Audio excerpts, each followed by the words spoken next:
Alright guys, we got some intriguing games. Of course, it is Veterans Day, I guess, for the NFL. Either way, guys, let's go. Week 10, NFL Sunday preview. All the games to go through. Again, 12 or something like that. Here we go. Right into it.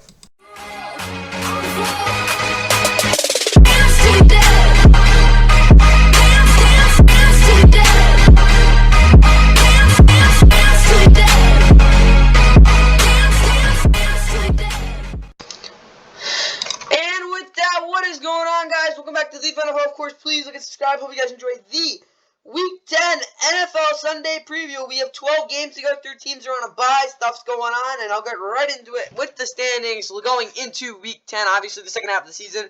Of course, we did look over it on Wednesday, of course, with the power rankings, but I'm just going to go over it again for some context. Again, the Dolphins, okay, well, honestly, I think it would be easier if we went into the bye. I'll zoom in. What the heck is it? Week 10? Yeah, right? Oh, yeah, there we go. Where is it? There we go. I don't want to spoil any other stuff, so, yeah. Alright, I'm going to put this into this, and yeah, we're good. Okay, teams are on a bye just for, again, to make it easier. Rams are 3-6. I mean, like, bro, we signed Carson Wentz. I hope Matt Stafford can play, but I'm going to be honest, I kind of want to see Carson Wentz. But whatever, Dolphins 6-3, obviously. They're on a bye. They can't beat anyone good. I think all the 3 losses have been to teams that are good. So, yeah, they got to figure that out. Chiefs 7-2. Their receiving core is trash. There's no way around that. Eagles 8-1. I freaking hate the Eagles.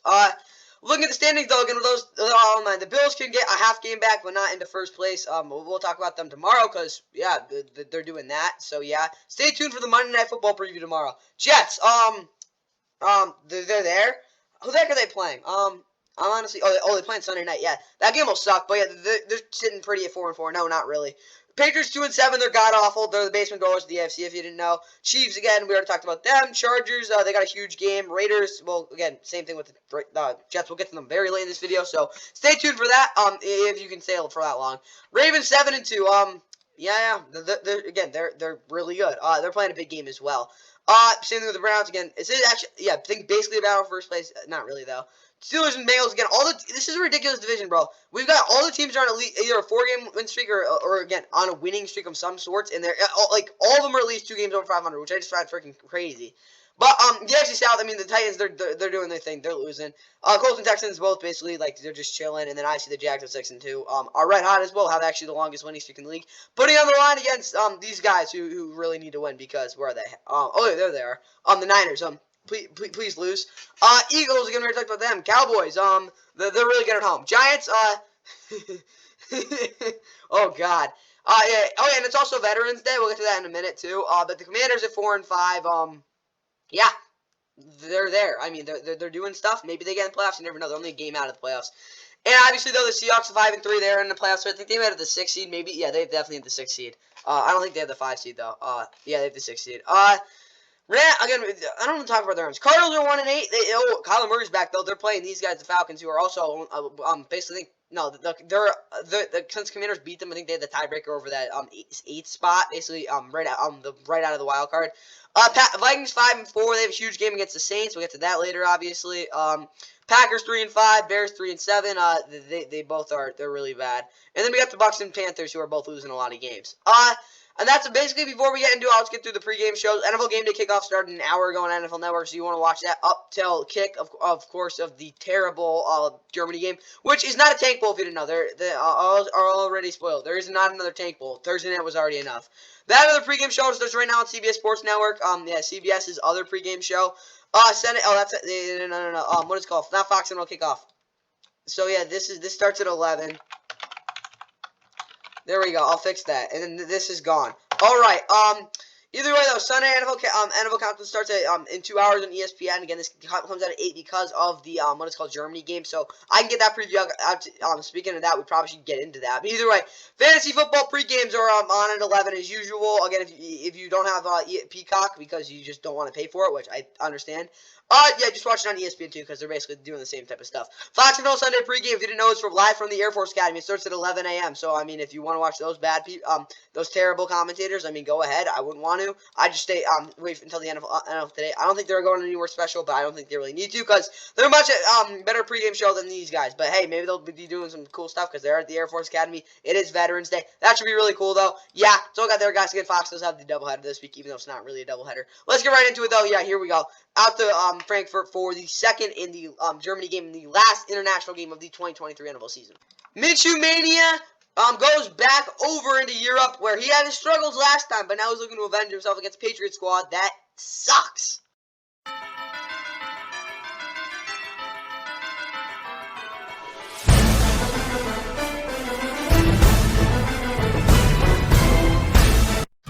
Alright, and yep, the last NFL international game of the year, of course, the 2023 NFL season. We have the, what is it called? An NFL Network Munich, no, not Munich, that was last year, my bad. What is it called? Frankfurt game special. Yep, it is the Colts and Patriots. Of course, the Colts coming this one at 4-5 off a winning Carolina, in which they had a very strong defensive performance. Of course, Kenny Moore had 2 pick sixes, the first player to do that since, well, basically, let's say like 10 years ago. Either way, yeah, the Colts coming in like that. Of course, before that, they lost 4 in a row. I don't know, 3 in a row. Patriots 2-7. I mean, they're just awful, guys. There's no way around it. I mean, they started out, what was it, 0-2. Then they lost like 3 in a row. It's been a bad year, guys. They haven't been able to string together anything, and they've lost a lot of close games. Of course, they are 2-7 though. I mean, this could be another close game. They could win it. Again, it is across the pond. The game's again at 9:30 on NFL Network. So if you don't have NFL Network, you better get it. NFL Plus as well. If you have NFL Plus, you will get this game, because I mean that's part of the package there as well. And again, NFL Network is what it's on. Announcing this game will be Eric Eisen, Jason McCourty, Sarah Walsh, and Stacey Dales. So yeah, that's what's going on. West One, Bill Reninsky, and Mike Mayock. So yeah, they're on. I guess West One's doing this as well. The weather in Frankfurt, it's gonna be 46 degrees, a little humid, nothing crazy though, and it's gonna be a little cloudy as well. John Taylor's gonna look like the baptized Patriots, because that's what he did. What last time? Yeah, wait, did he even play against them? John and Taylor. Game log. Blech. No, not 2023. He hasn't really done, like, I mean, he's playing good the past couple weeks, but either way. Last year, did he play against the Patriots? I don't see nothing New England, do I? Unless I'm sped. No, I don't see nothing New England.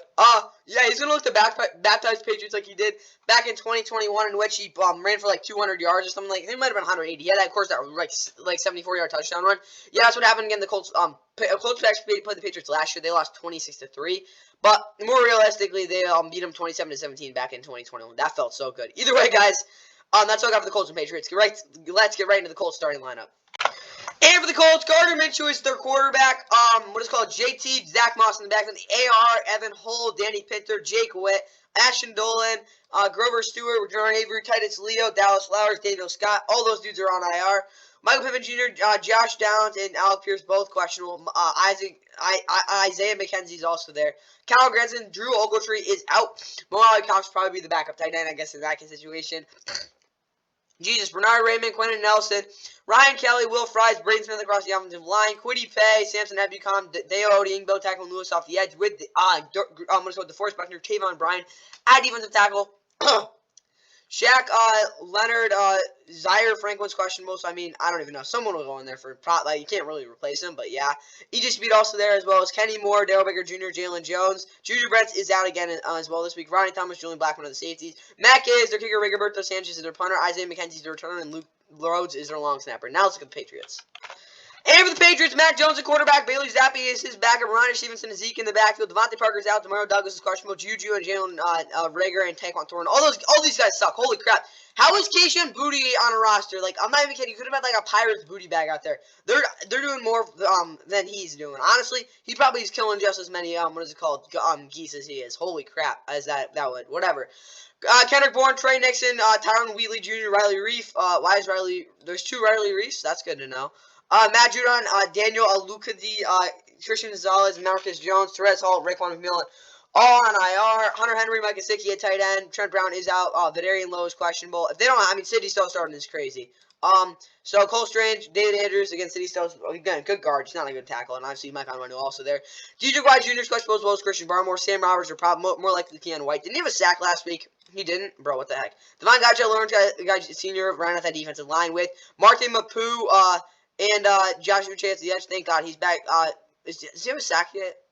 I think it's 2. Okay, whatever. Juwan Bentley's questionable. Mac Wilson behind him. Johnny Savai also there. How many games has he played in? I'm sorry I'm kind of good into this, but like the Rams might get him later. 7 games. He only has 2 sacks. What the bro? I mean, he's getting pressure, but that is not 11.5 sacks. Like what the heck? Get some sacks, man.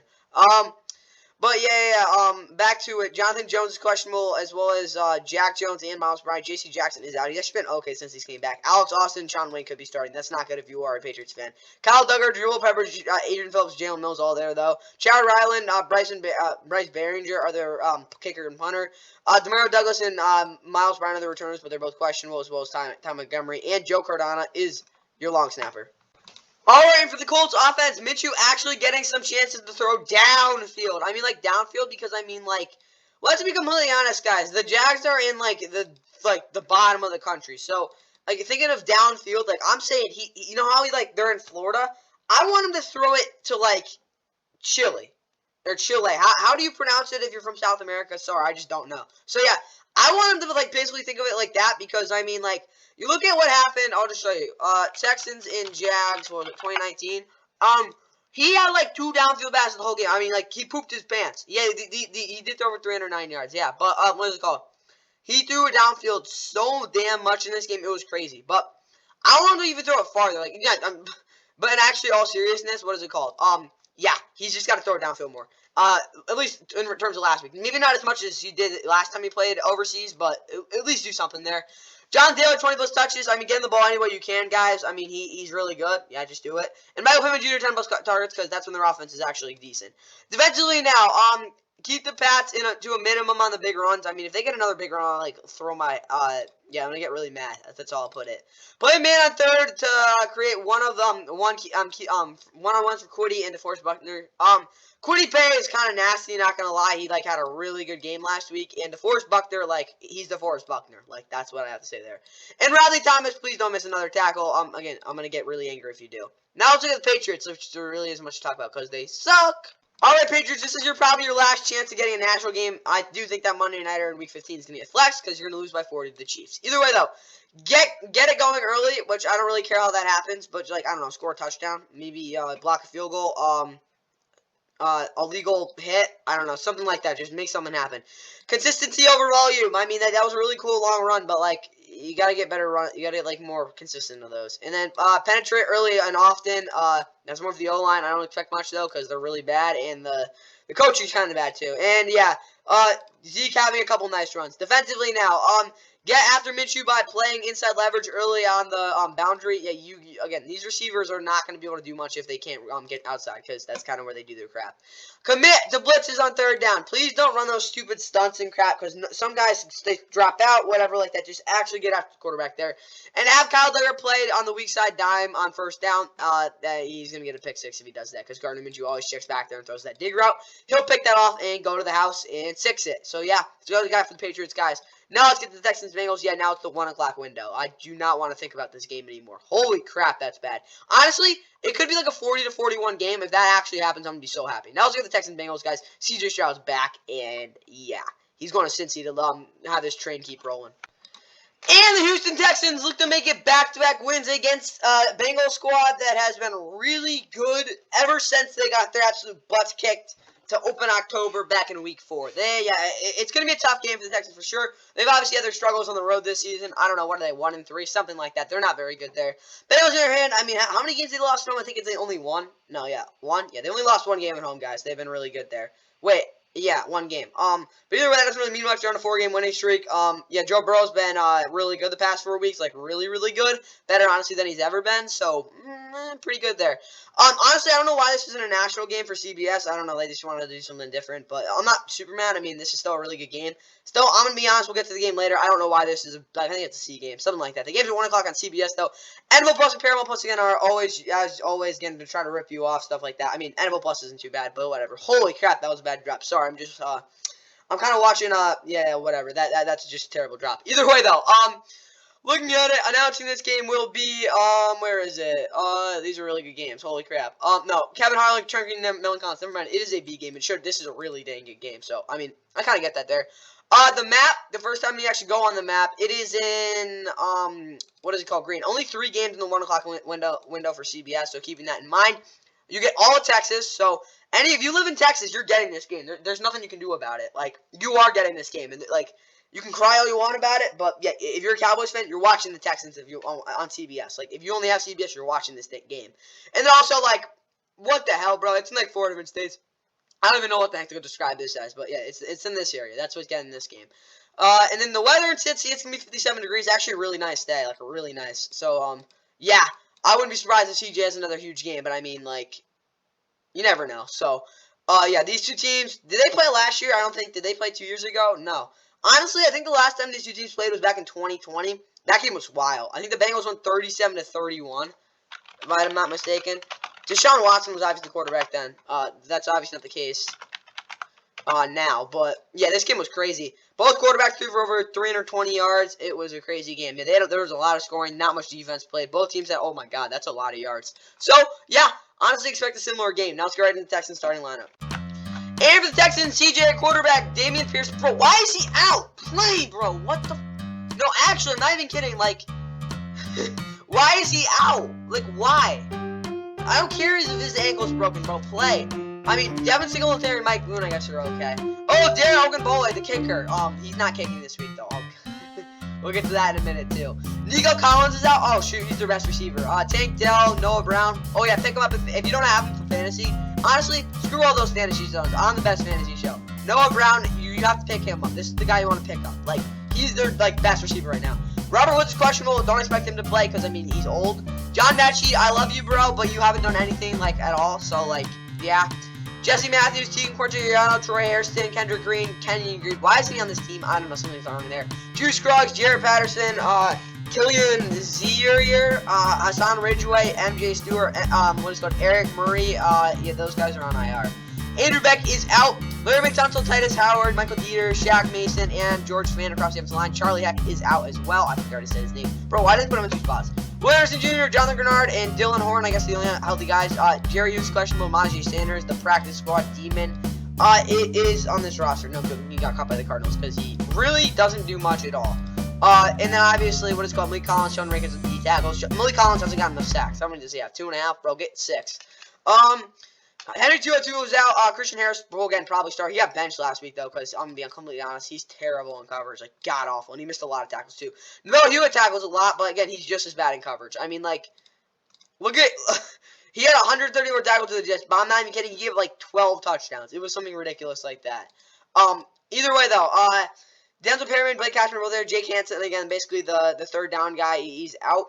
Steven Nelson is questionable. Shaq Griffin, if you know Derek Stingley Jr.'s back, expect him to actually shut down Jamar Chase. I'm not even kidding. Like, he's going to shut him down.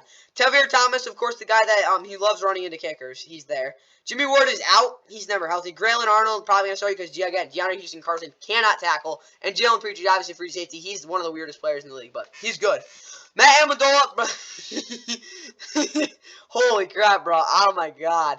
I'm not even gonna tell you what's up with this guy, but he is an adventure of a kicker. He can't kick more than 50 yards. Holy crap.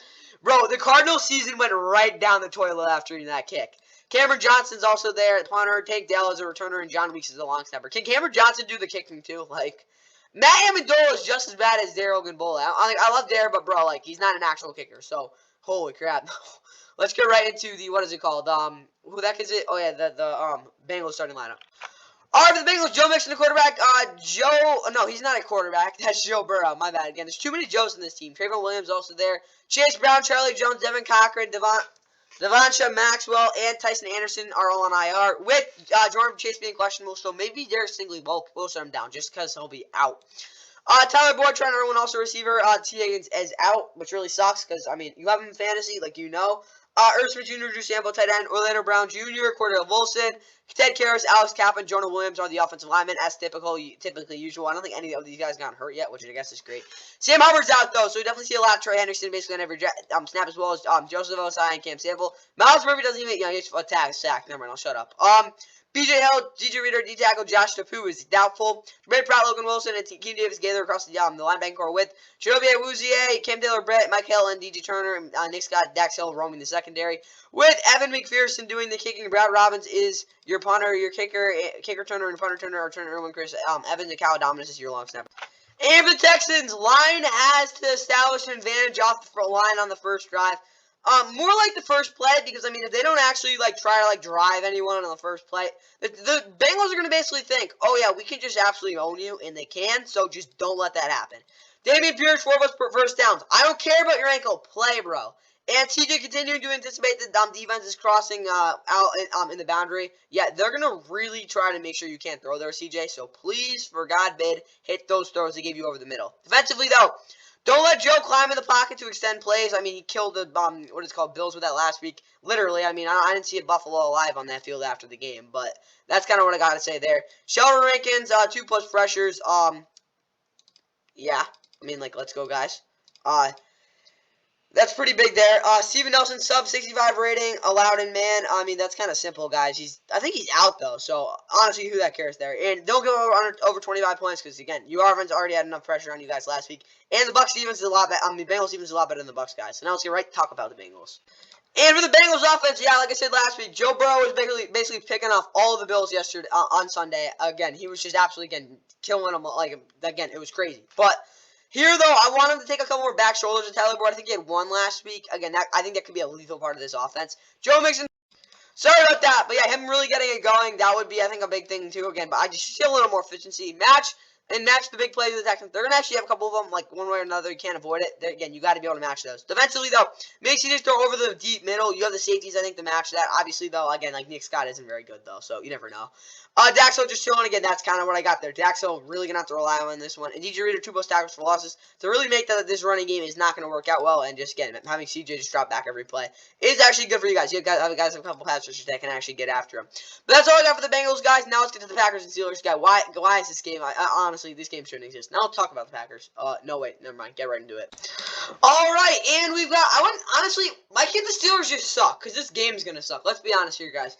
I'm gonna be honest. Scores gonna be like 13-10. Both quarterbacks are gonna suck. Like this game's just really bad. But either way, Packers come in this one at 3-5. I mean, they beat the Rams without their quarterback last week. Pretty good. I'm gonna be honest there. They did a pretty decent job. Jordan Love didn't suck. The defense wasn't very good, to be completely honest with you. But when you know what's happening every play, I mean, it's kind of easy. Steelers in hand, I mean, they beat us their way to get into their 5-3 record, but they're at least not replicating every single win every week. They're finding new ways to win, even though that's not really meaning crap. Because I mean, basically doing the same thing every week, which means again, I guess it's not really replicable, whatever.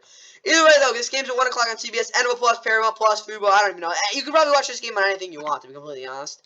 But yeah, looking at it, it's gonna be Ian Eagle, Charles Davis, Evan Washburn. Honestly, I think Charles Davis might just go out again. He's gonna get fed up at one point. He'll say something really stupid, but it'll be really funny. So who knows? Maybe I gotta stay in tune for that. So I guess that's why CBS has this game, because I mean this game sucks. No one's gonna watch it unless again with these guys in the call. I'd promise to watch it though. Josh Abel, Brian Noble are on both on Sports US Radio. Looking at the map, it is in blue. A lot of the country's getting this game. Why though? This game's awful. Like why? That's what I want to know. Why in the world would you want to watch this football game? That's again most of the country's getting this though. Like it's all blue. So again, this is brutal though. The weather in Pittsburgh, it's actually be decent, 51 degrees, sunny. Again, it's pretty nice cross country though with mild temperatures. So yeah, if you're watching this game, it should be pretty good. Of course, two teams played back in 2021 in what was it called? Was it in Pittsburgh? Yeah, no, it was in Green Bay. The Packers won that one 27-17. They kind of did handle the Steelers pretty well. Steelers lost their third straight, and then obviously did a lot towards the end of the season. Packers in hand, that's finally had Aaron Rodgers though. You really don't know what to expect in this one though. So I got there. Let's get right into the what is it called? The Packers starting lineup. For the Packers, Jordan Love, quarterback, Aaron Jones, A.J. Dillon in the backfield. How does he have, 94 carries? I'm going to be honest, bro, he's really bad. I mean, he's not really bad, he's just not very good. Christian Watson, Romeo Doubs, Jaden Reed all in the all receiver with Dontavius Wicks also there. Luke Musgrave, Tucker Kraft at tight end, Josh Nijman's questionable, Rashid Walker behind him. Of course, he got benched. Elgin Jenkins, Josh Myers, John Runyon, both questionable. Sean Ryan, I think that's how you pronounce it, and Royce Newman could start. As well as Zach Tom being there, David Bakhtiari, Luke Tenuta, Darnell Savage, Eric Stokes all on IR. Kenny Clark's questionable. Colby Wooden could go if he can go. I don't know. Maybe Carl Brooks will. You never know. TJ Slade, Devontae White also both there. What is it called? Preston Smith, Rashawn Gary off the edge. Eric Wilson will probably start again with Quay Walker doubtful. But honestly, Isaac McDuffie's gotten the starts the last couple weeks. Lucas Vaness hasn't played at all because, I mean, I guess they just don't want to play him for whatever reason. But, yeah, he's there. As well as Devondre Campbell. Jair is doubtful. I mean, he's been doubtful in coverage the whole season, so I mean, don't really know what to expect there. Keyshawn Nixon, same type of thing as Jair Alexander, but he's at least healthy. Corey Ballantyne and Carrington Valentine also there. So the Valentine, yeah, that's those guys you don't want to see starting. As well as Jonathan Owens, Drew Force questionable, Antonio Johnson Jr. could be starting, as well as Anders Carlson doing their kicking. Their punting will be done by Daniel Wheelman.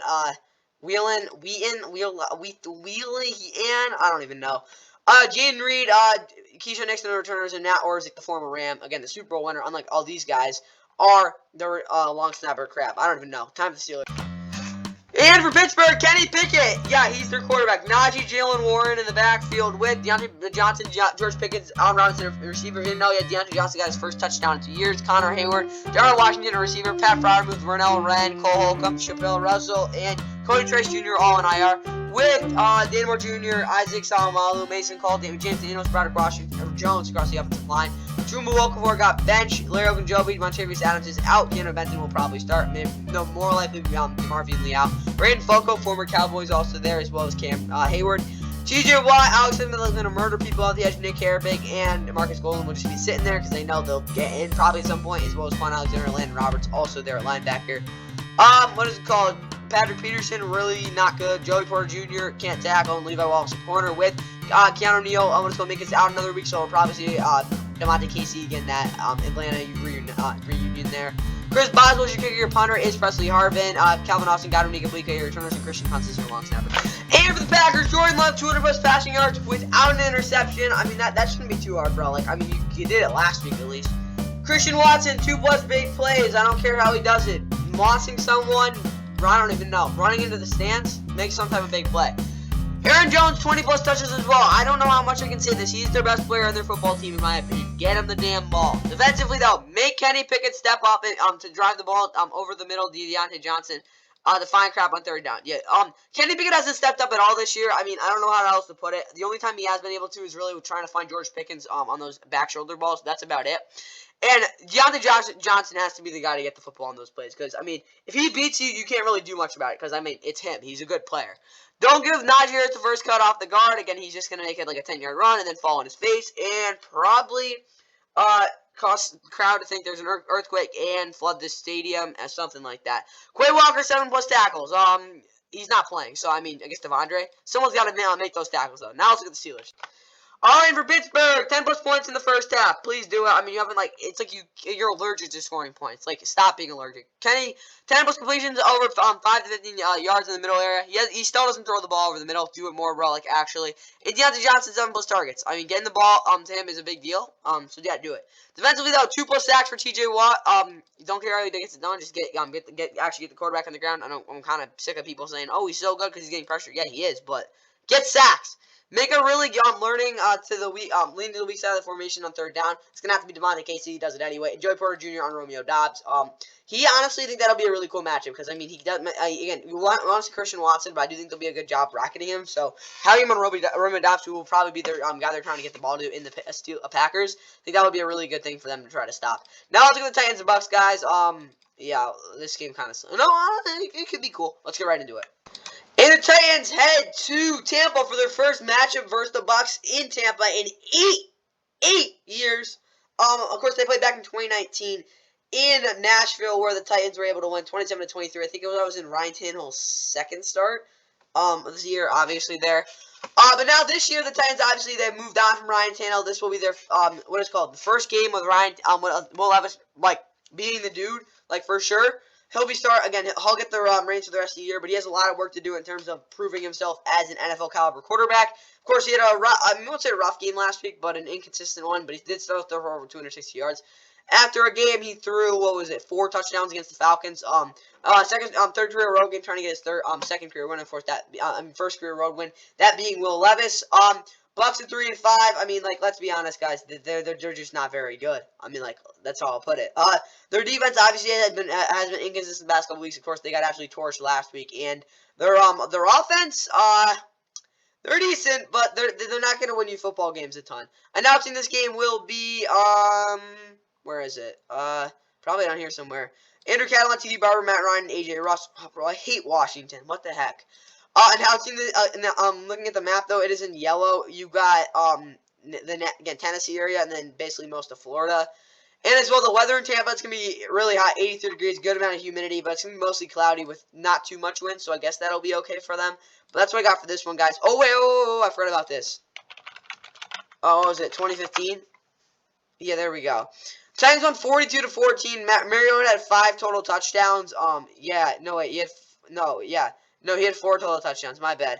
And Jameis Winston threw a pick 6, I think, if I'm not wrong. Yeah, he had a pick 6, right? Did he? I swear he had a pick 6. Yeah, 26-yard pick 6. That was the battle number top 2 picks. Obviously, that's not really what's going on here, but I mean, Will Levis I guess was kind of a second round pick, and who? The Bucs, of course, had Jameis Winston. So I mean, maybe maybe the Titans have a similar luck again, considering the fact they dominated a first overall pick. But then again, it was rookie season. But that's kind of a cool matchup back then. Now let's look at the Titans starting lineup. All right, and for the Titans, Will Levis again. It will start. Ryan Tannehill's even questionable though. Derek Hunter, Tyler Spears in the backfield. Hassan Haskins, Kyrus Jackson, Nicholas Petit-Frere. How do you get hurt? Shaquille Brown, Taylor Stallworth, Mike Brown, all on IR, as well as Julius Chestnut. Traylon Burks is out. D-Hop, Nick Westbrook, Chris Moore, Kyle Phillips, all healthy. Receiver, though, Chizik Congo, Trayvon Wesco at tight end. Ida Diller, Peter Sharanti. Aaron Brewer, Daniel Brunskill is out. Dylan Radins will probably start as well as Chris Hubbard. Jeffrey Simmons here, target Nico after the defensive lineman with Harold Landry, Arden Key, Rashad Weaver, Travis Gibson off the edge. Jack Gibbons, Aziz Al-Shire, the linebackers. Sean Murphy Bunting is out. Roger McCreary, Trey Avery, Christian Fuller are the corners. Anthony Kendall is questionable. Caleb Farley is out. Amani Hooker, Elijah Molden are the safeties. Sherrell Edmonds is also there. Nick Folk is their kicker. The punters running someone else. Eric Gower. Bro, who are these people spawning? I don't know who this dude is. Like, why is he here? As well as Tyjae Spears, and then Morgan Cox is also the long snapper. And for the Bucs, Baker at quarterback. Oh, maybe Baker tight ends alive. Rashawn White, Chase Edmonds in the backfield. As well as Mike Evans, Chris Godwin, Trey Palmer's questionable. Devin Tompkins is also there. Russell Gage, Ryan Jensen. Both guys are on air. Kate On's the tight end. Depayne Durham behind him. Does he have a catch? Oh, he has one catch. Okay. Tristan Wirfs, Matt Filer's doubtful. Aaron Steeney could start as well as Cody Mouch. Robert Hainsey and Luke Gedeke. Kalash Kianti and Logan Hall are both questionable. William Cole and Mike Green are their backups as well as Vita Vea. Joe Tryon, Shaq Barrett both off the edge as well as Anthony Nelson. Levante David, Devin White, the linebackers. Is Yaya Diaby to see if a sack? Oh, he does. Dang. Let's go. Jamal Dean and Carlton Davis are both questionable. Again, both starting corners. Josh Hayes is out. Okay. G. Delaney, Zion McCollum in the back corners. Willis Christian Eisen and Anthony Flynn Jr. Bro, Ryan Neal got benched. I'm not surprised, bro. He's been terrible this year, but I guess that's what it's like. Chase McLaughlin is your kicker, your punter. Jake Camarda. Devin Tompkins is your returner. Zach Tryon is your long snapper. And the Titans offense, Derrick Henry running for, again, specifically 110 rushing yards. Again, you look at what the Bucs gave up last week to, what is called CJ. I don't think, again, taking the pressure off Will Levis again. I think he can do that. Well, he's not going to be able to, probably not. But if he can have some help from that running game, I really think our play action will could actually, toast his defense. Again, we'll take some shots of play action, but specifically over the, corners' heads. Honestly, probably the linebackers' heads. Those second level throws, I think, what should be targeted, because, again, they do have receivers that can make yak plays. And as well, Kyle Phillips, 5 thirds, because, again, he's one of those players. Defensively, don't give Baker the ability to step up. When he steps in the pocket, he actually does do a really good job of finding his receivers. Don't let him do that. Jefferson Simmons, 5+ plays as well. By plays, anything really possible. If he actually throws a guy, that works. Harold Landry, 35% pass rush win rate as well, which is, again, crazy high. But, again, in a game like this, especially, again, with that swim move, gonna be working really well against, what the heck is it? It's not Tristan Wirfs, the other dude. Him. That'll actually work out really well. Now let's look at the Bucs. Alright, for the Bucs, 30+ points. They put that up there. I find it hard to believe that this Titans offense is gonna have to be able to manufacture that. Baker throwing over 8 yards, adjusted yards per attempt as well. That does include sacks. So yeah, Baker, don't take any big sacks. I do think if you don't, you'll be able to get that up. Defensively, though, Kalash can't see 5+ pressures. I really need him to be able to step up, not only for the sake of these corners, because again they're going to be banged up one way or another. As well as the fact that again these linebackers can't be playing zone as much as they are, because again you gotta put Devin White in man more, guys. Like, he's getting thrown the ball over, under, whatever it is. He's missing tackles off of it too. Kalash got to be better there as well. Carlton Davis bouncing back with an interception again. Even if he doesn't play, I think again someone being able to do something there would be big. And actually, the safeties need help on the boundary and disregard the threat of getting split, because they won't get split. I don't know how much you got to think about it, but they've only gotten split like 4 times this year, which again is way too much. But still, like, again, figure out how to stop plays in the boundary, especially Christian Eisen, because he's actually been good there. So we'll see what happens there. Now it's time for the Browns and Ravens, guys. Huge matchup in the AFC. Oh, I almost said NFC North. Alright, and we've got it again. I almost said NFC again. AFC North showdown. The Browns, of course, coming at 5-3 with Deshaun Watson. I'm going to be completely honest, this is the first game Deshaun actually has where he can prove something. That's all I'll put it. Like, as much as you want to say, man, Deshaun Watson sucked. He hasn't really sucked, but he hasn't had an actual game where I'm like, damn, they could really prove something. This is the game he can do it. We'll see if he can. Again, the Browns have been a little consistent though, but obviously it's the battle of the two best defenses in the league. Browns, I mean, they've had the better, like, flashy-wise and, like, dominance-wise defense. But the Ravens have definitely been a little more consistent and also haven't given up nearly 40 points either. And, of course, they're the hottest team in the league, in my opinion. Outside, again, you can say the Jags or whatever. Me, 5-game, 4-game, whatever. Ravens are red hot. They are. Many people think they have the best team in the league. They're again. Lamar's making a run at the MVP debate, even though his numbers aren't that crazy. Actually, though, they are 7-2. They had basically with the win, actually, they'd be the number 1 seed in the AFC at the fall, of course, with the Chiefs on a bye. But this game again is at 1 o'clock on Fox Sports NFL Plus. How the hell this game isn't on primetime or a national window, I have no freaking idea. But it's not, and it's at 1 o'clock too. So yeah. People are going to be tuning in for this game, though. It's going to be low scoring as well. Don't get this thing confused. It's definitely not going to be high scoring. I mean, if it is, cool, but I doubt it would be. Kenny Albert, Jonathan Miller, Shan Spake, so Fox's third team on the call. Compass Media, Mike Morgan, and Brian Bollinger on the call. Looking at the map, wrong one. There we go. It is in green, and not much of the country's getting this game for, again, how big of a game it actually is. You've got this rare spot in, like, between 4 states in the Midwest, like, probably the center of the country, as well as going, like, yeah, most of the AFC North, like every single, but yeah, the AFC North, that's what's getting this game as well as the Bills, because I mean, like they're kind of playing with the Ravens, I guess, somewhat. And obviously, looking at the Ravens, what is it called? The weather in Baltimore, it's gonna be 52 degrees. Again, basically, it's gonna be more cloudy than it's gonna be in Pittsburgh, but pretty similar. And obviously, these two teams played last year when they played. What is it called? When did they actually play? Let me think. When did they play? Why am I getting slow here? I'm getting really slow to be honest. Ravens, Browns. Oh, no. So, they played, week 15, I remember that. The Ravens won, what is it called? They lost 13-3. What is it called? Tyler Huntley, was not good. Yeah, they scored 3 points. What happened to the other game? No. The Ravens won 23-20 in week, 7. I think, yeah, Cade York missed the game, a game-time field goal. And, yeah, Amari Cooper really torched him. So, I mean, I kind of expect that again, but, yeah, this game's going to be crazy. Now let's get ready to get the Browns starting lineup. Alright, for the Browns, Deshaun again at quarterback, Jerome Ford, Kareem Hunt, Pierce Strong Jr. Questionable, Nick Chubb, Jakeem Grant Sr., Jedrick Wills, Dawson Dean. I think that was an MCL. Yeah, it's nothing crazy. Okay, that's decent, even though he's on IR. Michael Dunn, Jack Conklin, Thomas Graham Sr., Jr., Jordan Kanusk. Bro, cannot pronounce that. He's probably Russian.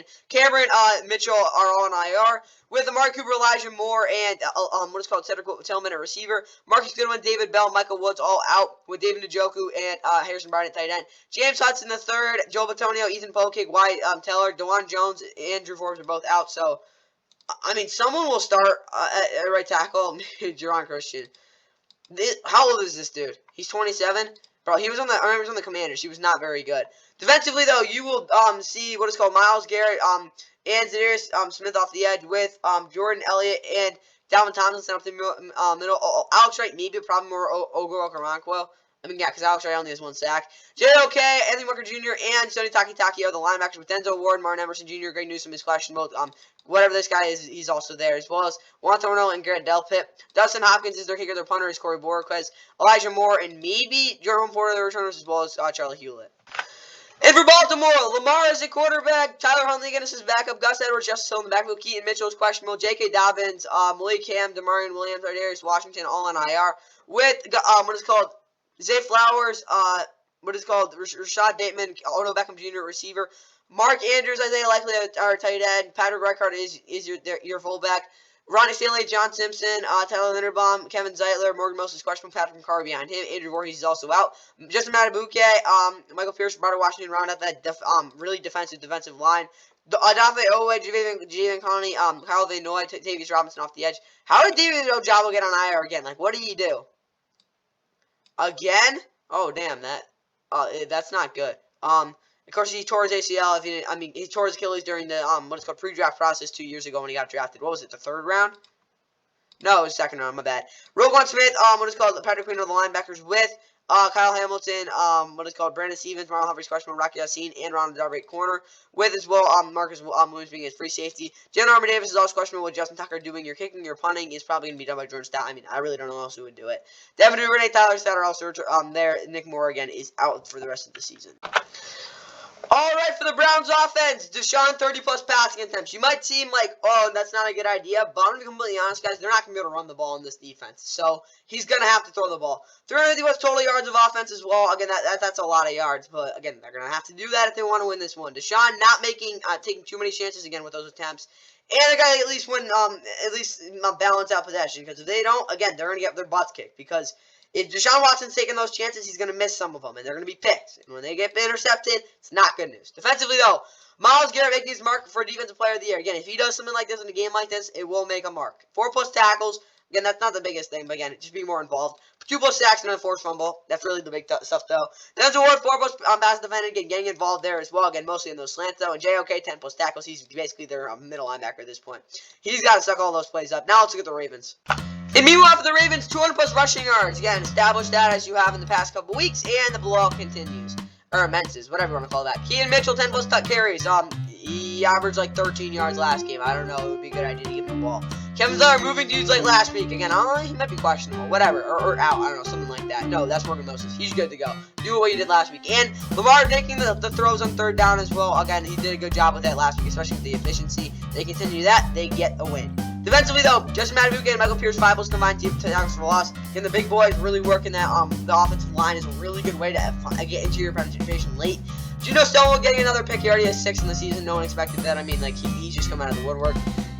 And blitz off the edge with Dafe away on 3rd and from zone. Again, really just dropping back and then coming sprinting right to the quarterback. He will have an open lane at one point, and again, when he's hot off the edge, he will actually get to Deshaun Watson, because I'm going to be completely honest with you guys, Deshaun Watson has never handled pressure that well, like in terms of pre-snap. So now let's look at the Saints and Vikings, guys, and what is a big matchup in terms of wild card, and honestly, the Saints division lead.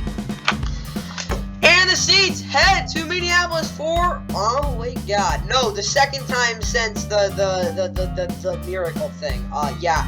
But now it's a huge, massive, thingamajig game for the Saints and the Vikings. Of course, both these teams on winning streaks. Saints won 2 in a row, Vikings won 4 in a row. Both teams sit at 5-4. Vikings, of course, with that last wild card spot. Saints with the division of the leading the AFC South, but I mean NFC South, my bad, but that really doesn't mean much at this point. Oh God, that is a huge blowout. Okay. But either way, the game's at 1 o'clock again. It's gonna be on Fox. Fox Sports App, NFL Plus your streaming services for this game. Saints and Vikings, they played back in whoa. What was it? 2021? No, 2020. There we go. This is the last time these two teams played. If you don't remember, where is it? Yeah, that happened right here. This. You see that? You see that? Okay. I'm not gonna really mention it much more, but yeah, that's what's gonna go on, and yeah, that's basically the context for this game. And obviously, again, huge game for both these teams. Looking at it though, Adam Mead, Mark Stars, Christina, I think on the call, so I think I don't even know. This is like their 3rd team, 4th team, something like that. That's what's calling this game on Fox. Looking at it though, it is in blue. Again, most of the north getting this, north, midwest, west, whatever you want to call it. That's what's getting this game, as well as the AFC South, NFC South. My bad. I keep getting those things confused. That's what I got there as well. Yeah, that's what I got, guys. Now let's look at the Saints starting lineup. And for the Saints, Derek Carr, quarterback, Alvin Kamara, Jamal Williams are both in the backfield. Kendra Miller is out. Eno Benjamin, Trey Turner, Payne Turner, Andrew Dowell on the IR. Yeah, it's a lot of guys on IR, guys. For so many. Chris Olave, Michael Thomas, Rashid Sheetal, receiver, with Alon Johnson, Taysom Hill, tight end. Adam Prentice is their fullback. Enters Pete. What the hell? Oh my God! This is what's happened, I guess. James Harris, Eric McCoy, Cesar Ruiz, Ryan Ramsey across the offensive line with Cameron Jordan, Nathan Shepard, Kalen Saunders, Carl Granderson, and Tano Castellan. Isaiah Foskey is out off the edge. Kyle Phillips, there's another dude. Who the heck is this dude? Oh no, this is some pump. Okay. P. Warner, Demario Davis, Zach Bond on linebackers with Paulson Adebo, Isaac Gallup, Monty Taylor, Marshawn Lattimore. At corner with Tyron Matthew and Marcus May. Corner at safety. Blake Groupie is their kicker, their punters. Lou Headley, Rashid Shaheed is the returner, and Zach Wood is their long snapper. And for the Vikings, Josh Allen, quarterback. Jaron Hall is out. Nick Mullins, Cam Akers, Justin Jefferson, Olazime Oda, James Lynch, William Connectu, and Marcus Davenport all on IR. Alex Madison, Ty Chandler, Keenan Long in the backfield. Jordan Addison, KJ Osborne is questionable. Brandon Powell and Jalen Naylor, receiver. Tristan Jackson is also there. Malik Knowles is still out. TJ Hawkinson is questionable. Josh Alver also a tight end. CJ Ham, a fullback. Christian Darris, Dolan Reisner, Garrett Bradbury. Ed Ingram, Brian Leo across the offensive line. Chris Reed is out. Dean Lowry is doubtful. Jaquel Roy behind him, Jaquelian, whatever that guy's there. Harrison Phillips, Jonathan Miller across the rest of the offensive line. Daniel Hunter, DJ Wanham, Andre Carter, and Pat Jones off the edge with Davin Pace Jr. and Jordan Hicks at linebacker. Brian Asamoah is questionable. Caleb Evans, Andrew Booth Jr., Mekhi Blackman, and Brian Murphy Jr. at corner with Cameron Bynum and Harrison Smith at safety. What is it called? Greg Joseph is your kicker, your punters. Ryan Wright, Brandon Powell, and Keenan Mongo are the returners, and Andrew DePaul is your long snapper. Alright, for the Saints offense, Carr extending out to the pocket to find Alvin instead of forcing screens. I don't know what you're trying to do there, guys. If Pete Carmichael actually just let Carr go through his progressions again, maybe again hit stuff downfield, but at least Alvin was there. As well as pump on Cameron Bynum with Rashishi running double moves. They will burn him at one point. Cameron Bynum's just a little too aggressive there. And 3 plus 40-yard plays. I mean, that's a lot, but they did it against the Colts, and that was the most complete offensive game of the season. So, and maybe it happens. Defensively, bind together DeMar Davis and Marcus May, which basically means they're just basically playing interchangeably. They play one way, other way. Yeah, basically the same thing. So that they can flow between gaps in the run game. I really want them to be able to, again, one guy, Marcus May being able to step up there. Again, with Tyrann Mathieu really covering the boundary there. That's what I want to see there. And as well, Cameron Jordan getting a sack would be nice. And Marshall playing a little more man. He's been playing a lot of zone the past couple of weeks. Have him get back to that man coverage, especially against a guy like Jordan Addison. And if he doesn't play him, he doesn't play. But still, now let's go to the Vikings. In the Vikings, offensively, Alex Madison, 10 plus carries. He's actually been pretty efficient the past couple of weeks. Getting him with Josh Dobbs in the backfield actually could be really problematic for that Saints, front. Josh Dobbs not throwing a crucial turnover. I mean, if he fumbles, but like it's more like throwing a pick. And KG actually getting open. His separation is just not been there the past couple weeks. He's got to get back to that. Defensively, though, Andrew Booth Jr. can't bite on the double moves. He will get killed by Rashid G. Just please play off. You know, with another 5 pressure game, he's basically done it like, 4 or 5 times this year. Continue to do that. And dial back on the zero blitzes on the early downs. Again, Derek Cole will pump a couple times and try to take deep shots, especially if it's like 2nd and 1. Don't run the zero blitz, Brian. You will have some other shots too, but just don't do it again on those early downs because I do think Derek Carr will make you pay. Now to the 49ers and Jags. The only national game actually in the 1 o'clock window. Can the Jags make it 6 in a row and send the Niners to their 4th straight loss? I really don't know, but the Niners have been red hot in the second half of the season the past year. So we'll just have to wait and see because it's game 1 and it's really the only good game of this Sunday on the doubleheader.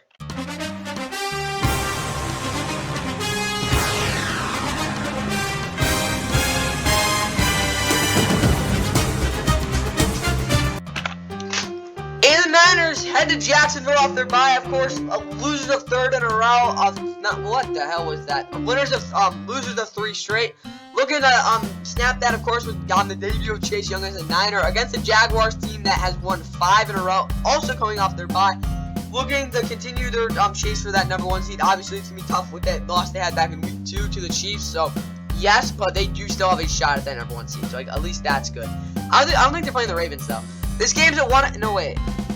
They are playing the Ravens at some point. I think it's week 14? It's on Sunday Night Football. This game's gonna be really good. That's gonna be a really big game for the AFC, like really big game. But yeah, in regards to this one, obviously it's a huge game. The Niners actually went to Jacksonville just 2 years ago. They absolutely murdered them. They won 30-10. But again, that was with Urban Meyer and all in that dumpster fire. So at least they're not a dumpster fire anymore. Honestly, they're on fire. So maybe they put the Niners in the dumpster and then light them on fire. Because I mean, that's kind of what they were 2 years ago. So maybe they give them a taste of what they felt. So yeah, this game's at 1 o'clock on Fox Sports 10, and Plus are your streaming services for this game.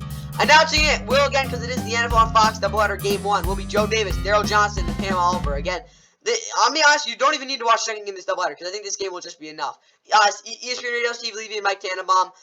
Looking at the announcers, the map, it's in red. Again, most of the country is getting this game again. Like I said, you don't need to watch any other game. This is the only game you need to watch on Sunday to be satisfied because I'm warning you. I've already hinted it. Only watch this game on Fox. That's all I'll say. The game's at it's going to be 68 degrees. Good amount of wind, though, so, I mean, that'll be good. It's going to be cloudy as well, so not great weather for the Niners offense. They really like the sunshine. No, they don't. They hate it. So, we'll see what happens there, though. Obviously, Brock Purdy looking to snap this 3-game losing streak, of course, after he won his first 11 starts. That is all I got for the Niners, guys. Let's get right into their starting lineup. And for the Niners, Brock Purdy, quarterback, Sam Darnold, Brandon Allen are his backups, Christian McCaffrey, Elijah Mitchell in the backfield, Debo, Brandon Ayuk, Johan Jennings, the receiver, Danny Gray is on IR, as well as George Kittle and Sherman Warner being tight end. Kyle Juszczyk is their fullback. Has he got a catch this year? No, he hasn't. Okay.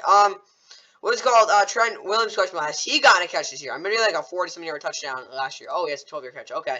Aaron Branks is out, though, so John Feliciano, I guess, would start. Maybe Matt Pryor, we'll see. Jake Rendell, certainly remember calling Matt Cavich around at the offensive line. Oh, yeah, Drake Jackson, Robert Beal Jr., and Samuel Womack III. All on IR, as well as Chase Young, Nick Bosa, Randy Gregory, Cleveland Farrell off the edge. Eric Armstead, Javon Hargraves questionable. Javon Kinlaw could start. You never know there, but he's probably a bust so far. Dre Greenlaw, Fred Warner, Oren Burks, Demetrius Flanagan Fowler's DFF is questionable. Travis Ward, Deommodore Lenore, Ambry Thomas, and Isaiah Oliver, the corners. Taluna Funga, Tayshaun Gibson Sr. are their safety. Jake Moody is their kicker. Their punter is Mitch Wisnowski. Graham McLeod, yeah, he's going to run to the clouds. And Timber Pepper are the returners. And, yeah, he's the long snapper. And for the Jags, Trevor Lawrence quarterback, Travis Etienne Jr., Tank Bigsby in the backfield, Calvin Ridley, Christian Kirk, Zay Jones is out, Tim Jones also a receiver, Parker Washington, Jalen Moore, Leonard Taylor, Ventrell Miller, Christian Braswell, and Marker Washington all on IR. I already said his name, whatever. Tim Jones. Wait, let me check this dude. Oh, he has 5 catches. Whatever. Jamal Agnew also there. Evinger, Brendan Strange, tight end with Cam Robinson. Walker Little, Luke Fortner, Brandon Scherf, and Anthony Harrison across the line. Cooper Hodges, I forgot about him. He is on IR as well as Urza Cleveland being on IR. Bro, you're too slow. What did I say? Did he get the first? I think he did. Whatever. Yeah, Urza Cleveland's questionable. Adam Gotsis, Devon Hamilton, and Roy Robertson Harris are all across the defensive line with Josh Allen, Trayvon Walker, Kayvon Jason, Shaquille Quarterman off the edge with Devin Lloyd and Felicity Luke Kong. Being at linebacker, Tyson Campbell's questionable. Trey Herndon, Monteric Brown, and Darius Williams across the rest of the cornerback room. Daniel Thomas is questionable. Rayshon Jenkins is also there as well as Andre Cisco, who is also questionable. Why is everyone questionable? Chris Claybrooks, again. There's some, decisiveness. Bro, you're out. Let's go. At least they know about him. Brandon McManus is your kicker. Your punter is Logan Cook. Jamal Agnew is your returner. And Ross Matajic, as always, is your long snapper.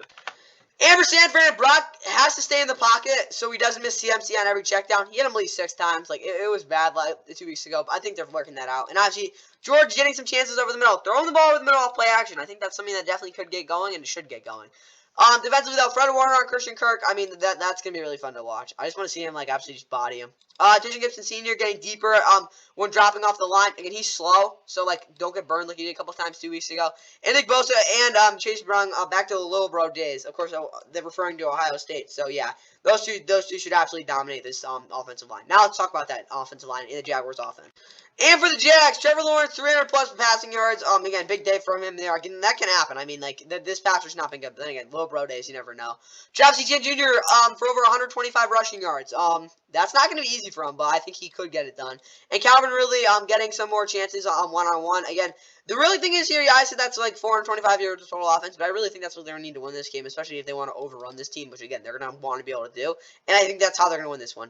Don't get burned by CMC getting wide open. If he gets wide open, he's going to the house. There's nothing you can do about it there, but at least don't let that happen in the first place. Keep Debo hemmed in with contained again. I think he's back, and just don't let him again break 10 tackles to get a first down. And Rayshon Jenkins playing one eye to prevent any big plays from Brandon Ayuk. Again, him getting over the top of you, over the middle of the field is something that Brock Purdy's going to look for. If he doesn't have anything underneath, get that covered. Obviously, referring to Rayshon Jenkins. And that's all I got for the Jags, guys. Now let's get right into the what is called regional window into Falcons into Cardinals. Oh yeah. He is back. Kyler Murray is ready to go. James Conner's ready to go. So, yeah, this Cardinals team's at full strength. They're going to be so good, guys. No, but they are 1-8. Kyler Murray was probably expecting to come back to this. Again, a lot of uncertainty with him. But if he plays well, could convince someone to trade a lot of picks for him. Maybe the Cardinals actually do trade him. Falcons are their end. I mean, they're 4-5. If they were worse, it would be a tank bowl, and I really wish it was. But, yeah, it's not. Taylor Heineke, your quarterback, of course, for the Falcons. They, of course, benched Desmond Ridder a couple weeks ago. They're in a really weird spot. They've lost back-to-back games. And not going to lie, they've lost 5 out of their last 7 games. So they've been playing pretty bad football. Their defense has sucked the past 2 weeks as well. Cardinals, again, coming in at 1-8. They've lost 6 in a row. And their offense has, again, coming off a game where they got shut out. So that's not very good. The game, again, it's on 4:05 on CBS. NFL Plus, Paramount Plus are your streaming services for this game. Again, it's kind of an odd game for a 4:05 regional window. Again, for CBS at least. But that's what I got going on. Announcing it will be, again, it's a C game. Thank God. Here Diaz, Adam Archuleta, and Amanda Renner.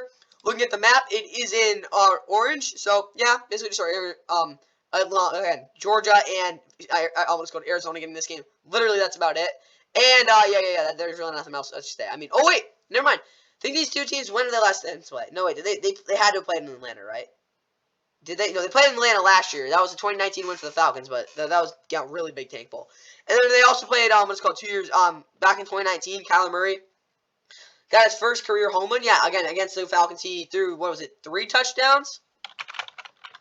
That was when the Falcons, like, were really bad to start the season. Yeah, their defense was atrocious. So, the game before, again, outside of that, again, the 70 point implosion by the Broncos last year, the Falcons actually had the worst defensive performance by any team I've ever seen. That was against the Texans the week before, and then they gave up 442 yards to the Cardinals. Kyler threw for 340 and a touchdown. Also had a couple of nasty runs. So, yeah, I just wanted to keep that in mind for this one. Again, he's returning again, so who knows. Now let's look at the Falcons starting lineup.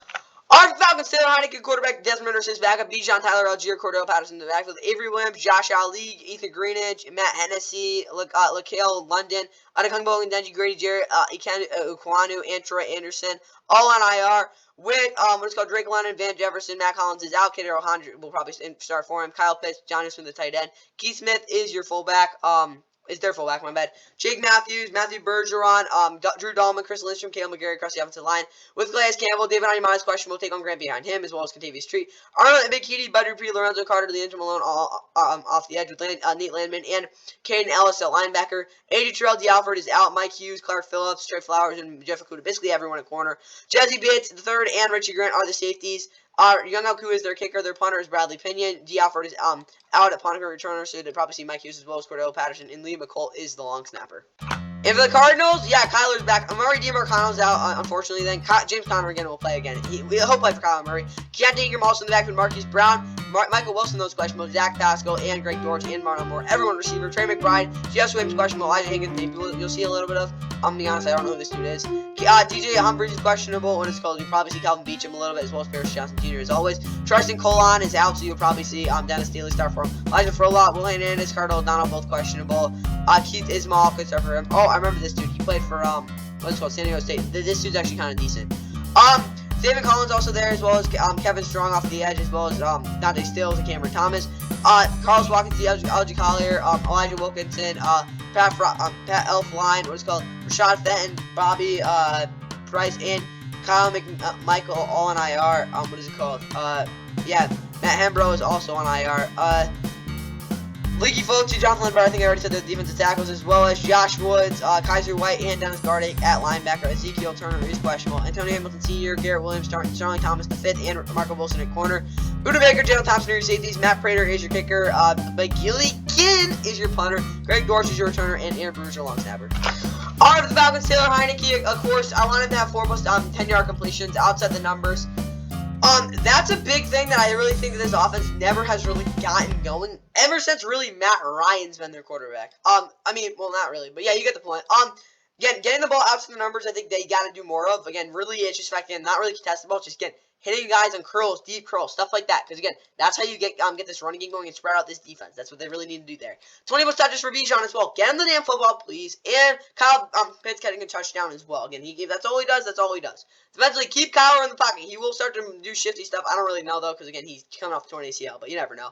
Keenan Nellis 2 plus pressures off ball blitzes. Again, he's really good with that. Again, beating guys with a shed block would be good too, as well as 6 plus tackles from A.J. Terrell and Jesse Bates. But both guys getting more involved as well as making better contributions in the run game. And in run defense. And under 150 total rushing yards allowed. They cannot get beat by those guys. That's what I put it. And whatever you need, don't let those guys do what they usually do. Now let's look at the Cardinals. And for the Cardinals offense, Kyler Murray, 250 yards of total offense. That doesn't seem like a lot, but again, if he could just get stuff going and get back into it, that's big.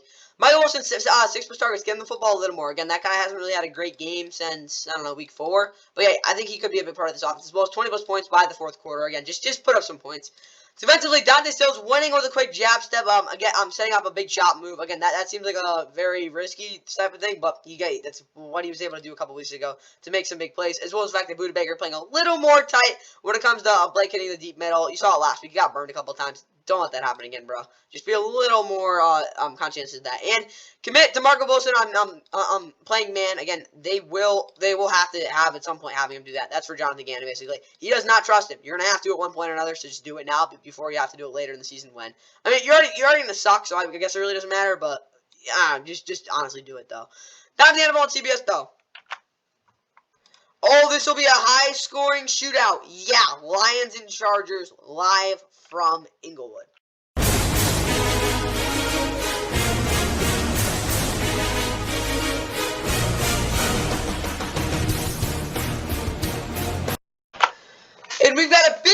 between two teams that are looking to win another game. Obviously, Chargers have won 2 straight. Lions are trying to get their first road win since, what was it, week, let me think, week 6, I think? Wait, I think they play week 6. Oh yeah, the Bucs, yeah. They're going to try to get their first, what's called, road win since week 6. Obviously, we're looking to get to 7-2. This won't be an easy game against Chargers, though, of course, being at the NFL on CBS and a national game. For a team that, again, they blew out the Jets 27-6 last week, and obviously their defense stepped up big time. But again, coming in on a short week, they got a lot to do again. They're going to have to score some points as well. The game's at 4 o'clock, Bob, again on CBS. I don't know what's Paramount Plus, but it is the NFL on CBS, so it is the double. It is CBS's national game. I think you can see the post-game show after, too. It might be, like, time permitting, but I do think you'll get a little bit of that. As well as Jim Nantz, Tony Romo, Tracy Wilson being on the call. Sports US Radio's Larry Conn, Giovanni Bernard. Again, former Bengal running back there as well. Looking at the map, though, it is going to be in red. Good amount of countries getting this game. I won't say the whole country, but, again, you got, again, sneaky areas, but, yeah, most of the country's getting this game. Like, Baltimore's getting this area in Minnesota. Yeah, a lot of the country's getting this game as well as, like, again, most of the Midwest and stuff like that. So, out west as well. So that's what's gonna get this game, guys. And yeah, again, these two teams played back in, what was it called? 2019 was last time we played. It was I think 13-10 win for the Lions. That was a long time ago, though. Again, we don't really know what's gonna expect from this one. Again, it'll probably be close. I'm gonna say a little more high scoring than usual, though. Let's get right into the Lions starting lineup now. And for the Lions starting lineup, you got Jared Goff, quarterback. Teddy Bridgewater, his backup. Hendon Hooker is out. Nate Sudfeld, Jonathan Knight, Matt Nelson, Shane Zylstra, Matt Nelson, James Houston. CJ Gardner Johnson and Amanda Mosley all on IR, as well as David Montgomery, Jameer Gibbs, and Craig Reynolds being in the backfield. Amon St. Brown, Josh Reynolds, Jameson Williams, Tilly Raymond, receiver. Don People-Jones is questionable. Of course, the guy they traded for. Sam Laporte, Brock Ray, tight end. Jason Comenda is on IR, as well as Taylor Decker, Jonah Jackson. Frank Ragnow, Colby Sorstall, who is really good, and Penny Sewell across the offensive line as well. Helva Vite is out, and Dan Skipper is questionable. In Hutchinson, John Kaminsky, Julian Okorie, Romeo Okorie off the edge, as well as Lee McNeil. And Benito Jones, defensive tackle. Le'Veon Uzurke is doubtful. What's it called? Jack Campbell, Alexander Lynn, Derek Barnes, the linebacker. How many sacks does he have? Oh, he has only 1? Okay. What? How did it get to him? What the hell? Okay. What is it called? Cam Sutton, Brian Branch, Chase Lucas, and Jerry Jacobs at corner with Kirby Joseph and Tracy Walker at safety. Riley Patterson is their kicker. The punters Jack Foss, Cleve Raymond, Craig Reynolds are what is it called? Are their returners. Scott Daly's on IR at long snapper, so I guess Tony Peoples-Jones again is being questionable. Might do it. That's just a wild guess, but yeah. Didn't James Houston? I'm sorry, but didn't he have like 8 sacks in his rookie season? Sorry, this is slow. Oh, he did. Okay, let's get right into the Chargers now. For the Chargers, Justin Herbert, a quarterback, they cut, or they pulled, I don't even know, they got rid of Max Duggan. Easton Six is now his backup. He's been his backup actually for like 4 years, if I know. He's been in the league a while. Well, not a while, but he's been in the league a little bit. He's 28. Austin Eckler, Josh McKelly, both in the backfield, as well as Keenan Allen, Quentin Johnson, and Jalen Reagor at receiver. Oh, not touchdown, but big play. Okay, Josh Palmer, Mike Williams, Andrew Traynor, Raheem Lane, and this guy. I can't pronounce that. Those guys are on IR. What is it called? Gerald Everett, Donald Parham Jr. Tight end. Jalen Guyton's going to pick up the bomb in this game. I'm calling it. Rashawn Slater, Zion Johnson will clap. He's going to clap someone. Jamari Sallier and Trey Pipkins the third across the line. Corey Linsley is out. Nick Williams, Sebastian Joseph Day, Austin Johnson across the defensive line, as well as Joey Bosa, Khalil Mack, Chris Rum. 2 below 2 off the edge. Eric Kendricks and Kenneth Murray Jr. are your linebackers, as well as Michael Davis, Jasir Taylor, Asante Samuel Jr. Singh Bassi at corner. Bassi. Oh, touchdown. Oh, dang. He almost got it. He's just too slow. J.J. Woods is out. Jerwin James Jr. Aloha Gilmore is the safeties, as well as Cameron Dicker being your kicker. Jacob Scott is your punter. Darius Davis is your returner. Bro, he's so slow, but he's so good at the same time. Josh Harris is also your long snapper. All right, Lions offense. Jared Goff, 70+% completion percentage in the red zone. He's got to be better there than he was 2 weeks ago. Again, if he plays like that, they won't be able to, again, have the same efficiency that they're usually able to get. Jameer Gibbs, 20+ touches. Get him the football. Look what he did last week. Or 2 weeks. Yeah, last game. And Amon-Ra, 10+ targets. Get him the football. He's fresh off the bye. He'll be ready to go. Defensively, though, press on third down. Please, for God, Ben, do it. You have the corners to do it. You have the safeties to help out there as well. They're not going to have much over the middle with that guy, okay? Holy crap. As well, what is it called?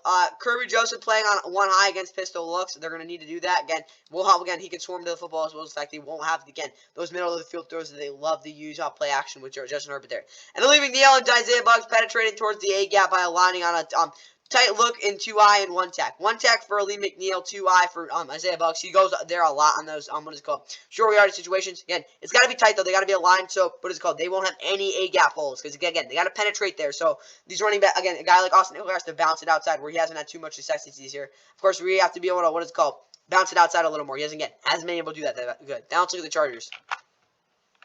What the hell, bro? Well, like, come on. All right, now let's look at the Chargers. Austin Ekeler, 50-plus rushing yards.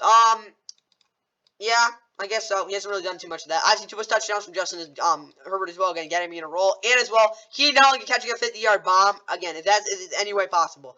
Defensively, though, give Jared the underneath junk. He'll hit basically a lot, but again, not really much to make of it. And obviously, Jahmyr Gibbs running between the tackles last week when he got outside. He was deadly. Don't let him do that. And of course, Aloha again with 2+ blitzes. He's been actually really good when he's blitzed this year. I want to see more of that.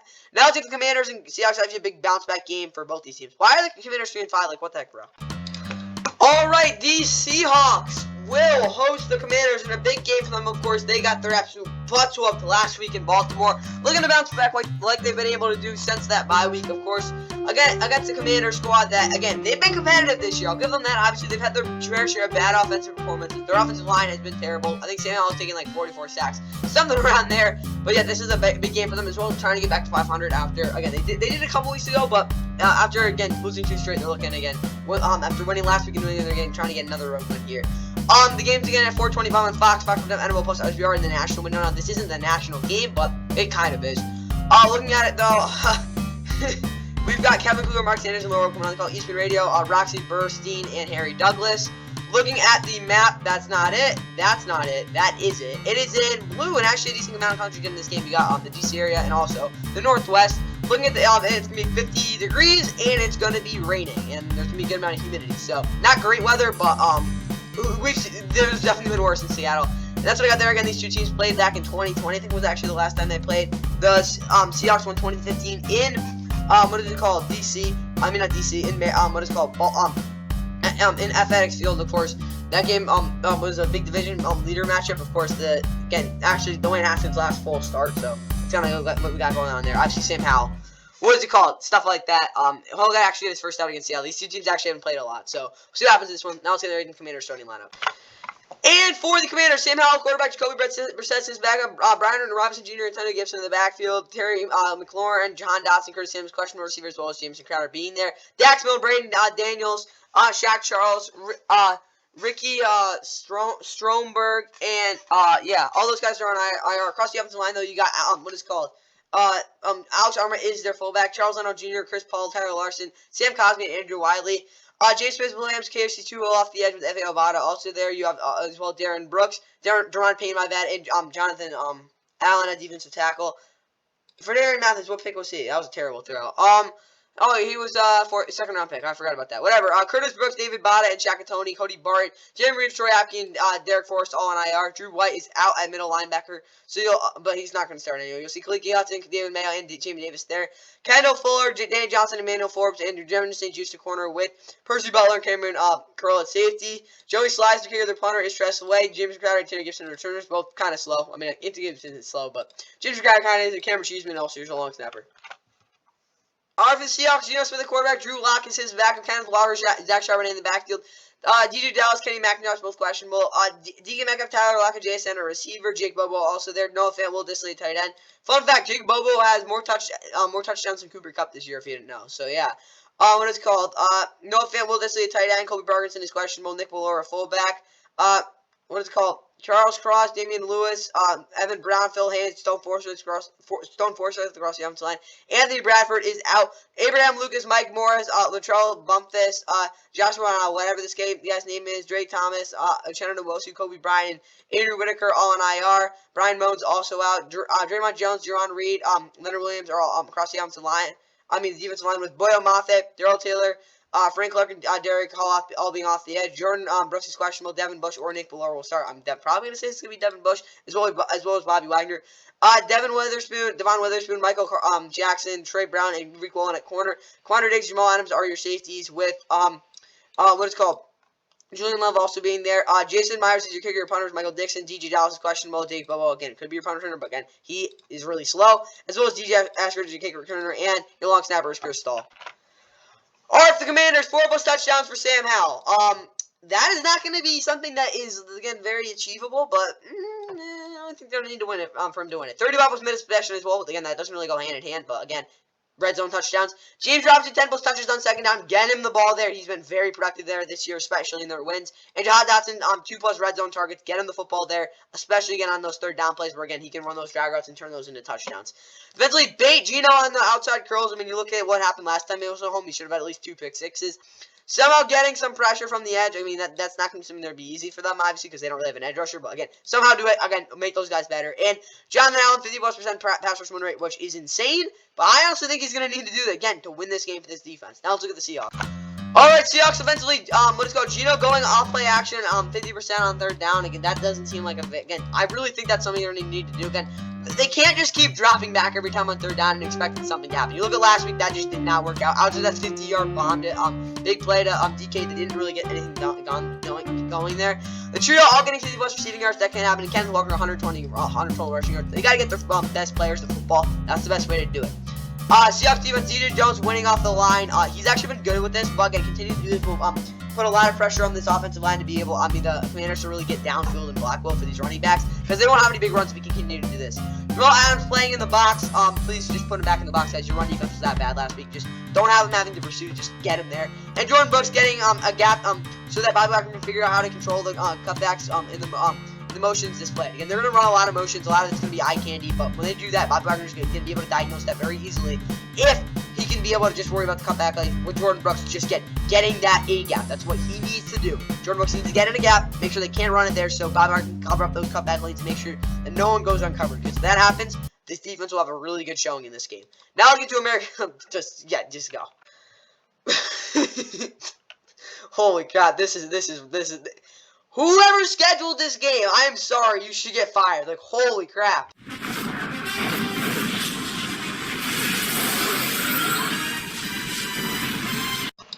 And, yes,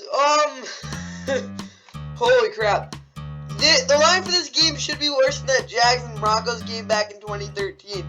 If you have no idea what the hell I'm talking about, that's a good thing because, well, the line for that game was, I think, 28 points. I think, the Jags were, the Broncos were favored by 28 points in that game. And they obviously didn't cover that. But, back to this game. The Cowboys, they should win this game. The Giants should lose it. Don't ask me why it's on America's Game of the Week, but it's at 4:25 on Fox Sports App, NFL Plus. The Giants will get absolutely yeeted in this game. There's no way else to say it. Like, Dak Prescott will take up Ryan Dable, push him in a ball, and drop kick him. That's what's gonna happen in the game. It's inevitable.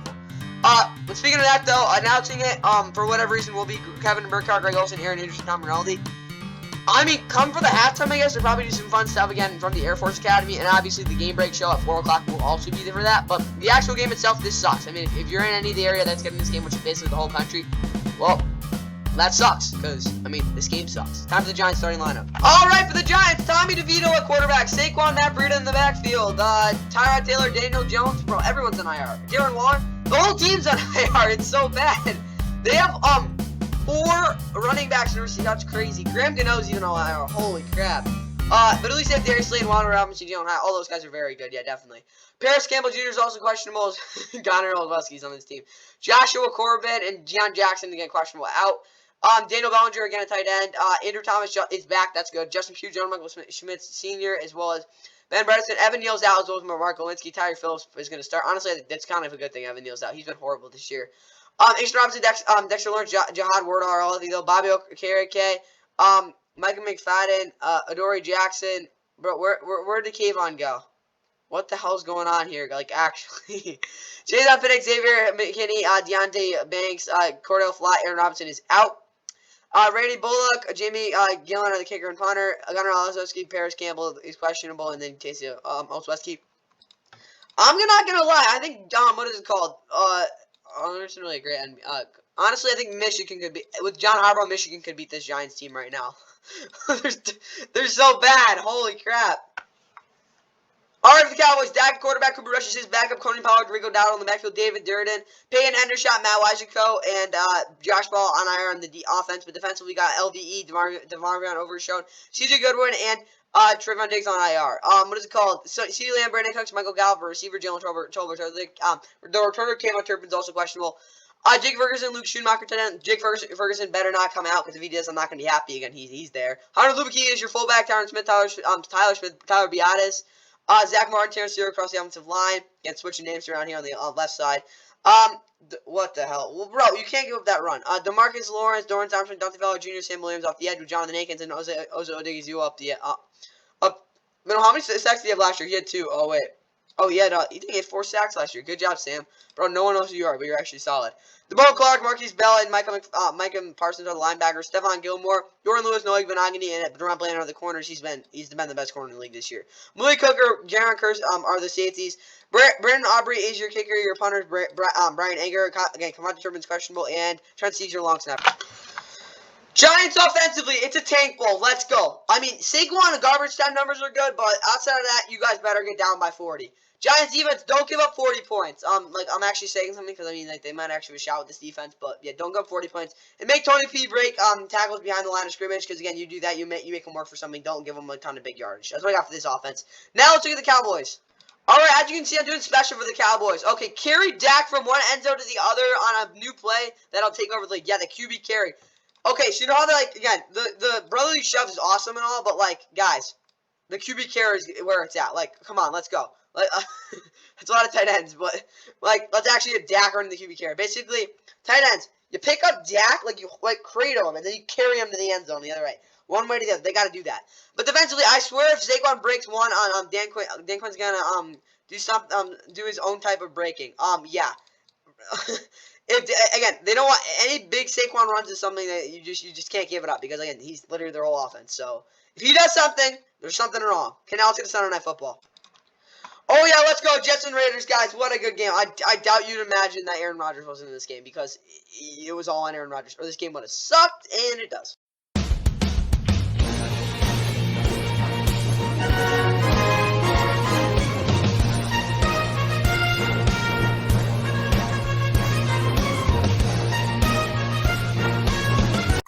Sunday Night Football, we should have a pretty tight battle as it's the 4-4 Jets coming off a sluggish and dying, and I don't even know, their offense looked dead in the loss of Monday night to the Chargers. Now they come on a Sunday night to face the Las Vegas Raiders, who of course are coming off their biggest win of the season, blowing the absolute crap out of the Giants 30-6, in which they not only ended their season with that Daniel Jones injury, but also put some hope in their season, of course, with Antonio Pierce, their new interim head coach, having a really good showing overall with that team playing really hard in really, I wouldn't say flawless football, but a very good brand of Raider football that we really haven't seen since, honestly, I don't even know, probably like 2 years ago.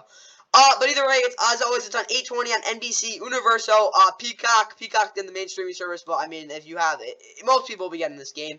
As well, again, you look at it, Football Night America's at 7 o'clock Eastern on NBC, so you'll get, like, all, like, the Week 8, Week 10 highlights and stuff like that. So, let's look at there, obviously, the Jets come in this one after the bad loss, Raiders 4-5. Look at the announcers, though. It will be, as always, Mike Tirico, Chris Collinsworth, and Melissa Stark, Westwood One, Ryan Rajic, and Mike Golick. But as well, again, these two teams played. Did they play last year? No, they didn't. Did they play 2 years ago? No, they played 3 years ago. Yeah, they did. Last time these two teams played was actually in MetLife, where obviously the Jets really pulled off the tank with that zero blitz. Henry Ruggs had the Hail Mary touchdown at the end of the game. And yeah, the Raiders kind of kept their season alive, but didn't really matter because, I mean, let's be honest, guys. They choked that season away. But at least we're in the playoffs next year, and then, yeah, they're at this point now. Big must-win probably for the Raiders. Kind of the same thing for the Jets. Let's get right into the Jets starting lineup now. And for the Jets, Zach Wilson, a quarterback. Tim Boyle is backup. Aaron Rodgers, Kenny Yeboah, Dwayne Brown, Connor McGovern, Wes Schweitzer, Bradley, and I, what is it called? Efedi Odeyingbo, Malik Hall, Chuck Clark, Justin Hardy, Dalvin Goodry, all in IR. With Breece Hall, Dalvin Cook in the backfield, Garrett Wilson, probably Michael Carter, Garrett Wilson, Alan Lazar, Xavier Gibson, a receiver, Tyler Conklin, C.J. Uzomah at tight end. What is it called? Nick Bowden is their fullback. Mekhi Becton, Lakin Tomlinson, Joe Tippmann, again, probably playing 2 positions. Xavier Newman probably start though. What is it called? Billy Turner is out, as well as Mac Mitchell on the offensive line. John Franklin Myers, Will McDonald is questionable, so I guess Carl Lawson, who hasn't really had much action this year, could get in there. Bryce Hoff, Jermaine Johnson off the edge, as well as getting Quentin Williams and Quentin Jefferson. How many sacks John Franklin Myers have? Only 2, okay. What is it called? Jamin Sherwood, C.J. Mosley, and Quincy Williams. At linebacker, Chad Surratt is out. what is it called?